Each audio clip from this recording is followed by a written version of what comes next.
Hello' বন্ধু বান্ধৱীসকল, কি খবৰ? ভালে আছে নিশ্চয়, নহয়নে? এতিয়া কেনেকুৱা লাগিছে বাৰু অসমত? ঠাণ্ডা নে গৰম? ইয়াত কিন্তু গৰমৰ প্ৰভাৱটো বেছি। ঠাণ্ডা মানে নাহিবই কিজানি। তথাপিও আৰু চাওকচোন, এখন ধুনীয়া প্ৰতিচ্ছবিৰ সৈতে মই মোৰ ব্লগটো আৰম্ভ কৰিব বিচাৰিছোঁ। গজৰাজৰ প্ৰতিচ্ছবি আৰু ইমান ধুনীয়া লাগিছে। এয়া আচলতে আমাৰ গাঁৱৰ ৰাস্তাত মানে খাদ্য গ্ৰহণৰ সময় গজৰাজৰ, আৰু লগতে এটা মৰম লগা পোৱালি, ইমান ধুনীয়া লাগিছে। গতিকে ভাবিলোঁ মই মোৰ ব্লগত লগাই দিওঁ। প্ৰথমতে আৰম্ভণি কৰি ব্লগটো ধুনীয়া হ'ব আৰু চাবলৈ ভাল পাব সকলোৱে। বিৰাটেই মনোমোহা দৃশ্য এয়া। পৃথিৱীখন এনেই ধুনীয়া, তাতে যদি এনেকুৱা ঘৰচীয়া জীৱ জন্তুৰ প্ৰতি মানুহে ভাল ধৰণৰ সহানুভূতি বা এনেদৰে মৰম চেনেহৰ মাজেৰে ঘৰচীয়া জীৱ জন্তুবিলাকক প্ৰতিপালন কৰে, কিমান ভাল লাগিব নহয়নে? বহুতেই ভাল লগা দৃশ্য। আৰু এয়া চাওক, কিমান ধুনীয়াকৈ গা ধুইছে। মানুহে যেনেকৈ নিজৰ সন্তানৰ বাবে প্ৰতিটো মানে খোজতে বা বিপদৰ সময়ত ভয় কৰে, তেনেদৰে চাওকচোন, মাকেও ভয় কৰিছে যে পোৱালিটোৱে কেনেদৰে গা ধুইছে, পানীৰ মাজলৈ গুচি গৈছে। গতিকে মাকো আগবাঢ়ি আহিব, মানে পোৱালিটোৰ ওচৰলৈ মাকো আগবাঢ়ি আহিব। আৰু এই ক্ষেত্ৰত মানে এনেদৰে ধুনীয়াকৈ প্ৰমাণ পোৱা গৈছে যে মানুহে নিজৰ সন্তানৰ বাবে যেনেদৰে চিন্তা কৰে, ঘৰচীয়া জীৱ জন্তুও নিজৰ মানে সন্তানৰ বাবে তেনেদৰে চিন্তা কৰে। চাব, আপোনালোকে চাওক, এয়া ধুনীয়াকৈ আগবাঢ়ি আহিছে, কিজানি বিপদত পৰে, ধুনীয়াকৈ আগবাঢ়ি আহিছে যে উদ্ধাৰ কৰিবলৈ। বহুত ধুনীয়া মৰম লগা এটা দৃশ্য। আৰু সেইবাবে মই ভাবিলোঁ মই মোৰ ব্লগত লগাই দিওঁ। আৰু বহুত ধুনীয়া লাগিছে। আমি যিহেতু বাহিৰত আছোঁ, বেছি মানে মনোমোহা লাগিছে।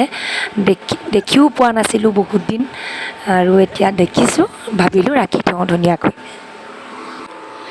এয়া যে দেখিছে, এয়া আমাৰ ৰুমৰ কাষতে থকা, মানে নিচেই কাষতে থকা কোম্পানীটো।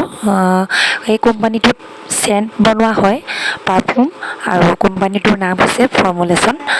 গতিকে ৰাস্তাও ফুৰা হওক আৰু আপোনালোকক দেখাইছোঁ কিমান ধুনীয়া ধুনীয়া কোম্পানী, ডাঙৰ ডাঙৰ কোম্পানী আছে বাহিৰৰ দেশত। আমাৰ অসমতো যদি হ'লহেঁতেন, নহয়নে? ইমান ধুনীয়া লাগিছে চাওক। এয়া সন্ধিয়া লাগি ভগাৰ দৃশ্য।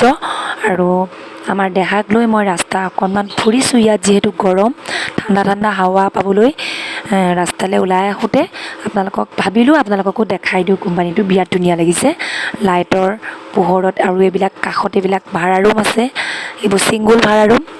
আৰু ইয়াৰ পৰা লাইট যে জ্বলি আছে, তাতে আমাৰ ৰুম হয়। আৰু আপোনালোকক দেখাওঁ বুলিয়ে মই ৰাস্তালৈ আহিলোঁ।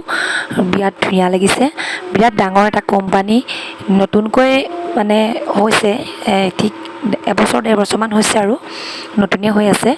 চেণ্টৰ কোম্পানী। চেণ্টবিলাক মানে এনেদৰে বাহিৰৰ পৰাই আমাক অসমত ছাপ্লাই কৰা হয়। ঠিক উদাহৰণ হিচাপে এইটো এটা কোম্পানী চেণ্টৰ। আৰু এই কোম্পানীটোত যিবিলাক চেণ্ট বনায়, আৰু এই কোম্পানীত যেনেকুৱা ধৰণৰ পাৰফিউম বনায়, তেনেকুৱা এটা পাৰফিউম মোৰ লগত আছে। আৰু বিৰাট ধুনীয়া গোন্ধ। আৰু দিনত প্ৰায়ে মানে যেতিয়া চেণ্টৰ চাগে যি মানে পেকিং কৰা হয় নে কি কৰা হয়, ইমান ধুনীয়া স্মাইল আহে, গোটেই পৰিৱেশটো বিৰাট ধুনীয়া লাগে। আৰু বিৰাট ধুনীয়া লাগে, মানে গোন্ধ আহি থাকে। মেচিনাৰী যেতিয়া কৰা হয়, তেতিয়া চাগে ধুনীয়াকৈ আমোল গোন্ধ হৈ যায়, গোটেই চাৰিওৰামটো আমাৰ ৰুমলৈকে যায়। বিৰাট ধুনীয়া লাগে। আৰু এয়া সন্ধিয়া ফুৰি চাকি অহাৰ পিছত আমাৰ আহাৰ গ্ৰহণৰ সময়। আৰু আজি আছিলে ব্ৰইলাৰ মাংস, আৰু বনালোঁ আলু পৰাঠা। শুনিবলৈহে ভাল হৈছে দেই, দেখিবলৈ চেহেৰাকেইটা বৰ ভাল হোৱা নাই। চাওক, আলু পৰাঠা এইবিলাক মানে বনাই চাওঁ বুলি ভাবিলোঁ, আৰু খাবলৈ ভালেই লাগিছিলে, কিন্তু দেখিবলৈহে কিবা ধৰণৰ হ'ল। বনাই চালোঁ। আৰু আজিৰ ব্লগটো ইমানতে সামৰিছোঁ। আপোনালোকে মোৰ ব্লগবোৰ চাই থাকিব দেই।